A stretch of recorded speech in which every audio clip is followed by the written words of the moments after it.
તો દિલ્હીમાં ભાજપની પ્રચંડ જીત બાદ કેન્દ્રીય ગૃહમંત્રી અમિત શાહે ટ્વીટ કરી અને જનતાનો આભાર વ્યક્ત કર્યો છે।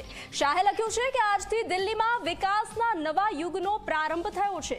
દિલ્હીની જનતાએ શીશ મહેલને ધ્વસ્ત કરી નાખ્યો છે। અમિત શાહે દિલ્હીની ભવ્ય જીત માટે પ્રધાનમંત્રી મોદીને અભિનંદન આપીને કહ્યું કે મોદીજીના નેતૃત્વમાં દિલ્હી હવે દેશની આદર્શ રાજધાની બનશે। તો કેન્દ્રીય ગૃહમંત્રી અમિત શાહે ટ્વીટ કરી અને જનતાનો પણ આભાર વ્યક્ત કર્યો છે। દિલ્હીમાં ભાજપની પ્રચંડ જીત બાદ કેન્દ્રીય ગૃહમંત્રી અમિત શાહે ટ્વીટ કરી જનતાનો આભાર માન્યો છે। અમિત શાહે લખ્યું છે કે આજથી દિલ્હીમાં વિકાસના નવા યુગનો પ્રારંભ થયો છે।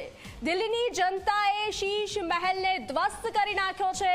અમિત શાહે દિલ્હીની ભવ્ય જીત માટે પ્રધાનમંત્રી નરેન્દ્ર મોદીને અભિનંદન આપીને કહ્યું છે કે મોદીજીના નેતૃત્વમાં દિલ્હી હવે દેશની આદર્શ રાજધાની બનશે। 27 વર્ષ બાદ ફરી દિલ્હીમાં ભાજપનું શાસન, ઉત્સાહનો માહોલ કમલમમાં ઉત્સાહનો માહોલ જોવા મળી રહ્યો છે। સોશિયલ મીડિયા પર એક બાદ એક નેતાઓની પ્રતિક્રિયા સામે આવી રહી છે।